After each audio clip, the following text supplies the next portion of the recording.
дар пайравӣ ба иқдомҳои созандаи асосгузори сулҳу ваҳдати миллӣ пешвои миллат президенти ҷумҳурии Тоҷикистон муҳтарам Эмомалӣ Раҳмон сокинони деҳаи зиёраттути ҷамоати деҳоти Навоботи шаҳри Турсунзода азм гирифта дар корҳои ободониву созандагии маҳаллӣ зист саҳм мегузоранд.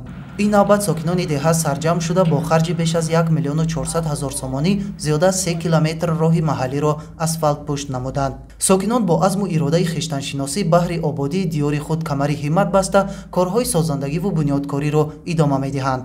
мо сокинони деҳаи зиёратут дар пайравӣ ба иқдомҳои созандаи раҳбари давлат тасмим гирифтем ки зиёда аз 3 километр роҳи маҳалларо таъмир намоем. шукрона изҳори истиқлолӣ мекунем ки ватанамон тинчу осоишта аст. мо чунин корҳои ободониро дар оянда идома медиҳем.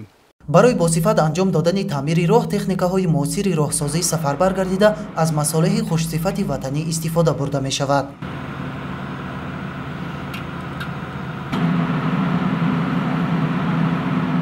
акнун баъд аз пурра таъмир намудани роҳи маҳаллӣ ҳаракати мунтазами нақлиёт таъмин ва шароити мусоид барои аҳли деҳот фароҳам оварда шуд ки барои рушди хизматрасонии роҳу нақлиёт заминаи мусоид мегузорад. дар баробари ин дигар корҳои ободонӣ дар ҳудуди ҷамоати деҳоти Навобод бо ҷалби сармояи маҳаллӣ ки дар ҳамовозии сокинон амалӣ гардонида мешавад минбаъд низ вусъати тоза пайдо хоҳад кард. ин аст ки сокинони деҳаи Сангқалъа низ аз ҳамбастагӣ ва сарҷамъии бошандагони деҳаи Зиёраттут илҳом гирифта онҳо ҳам ин иқдомро дастгирӣ намуда идомаи ҳамин қитъаи роҳро ки аз ҳудуди деҳа мегузарад асфалтпушт мекунанд. Фаридуни Субҳон, Садриддин Иброҳим, шаҳри Турсунзода.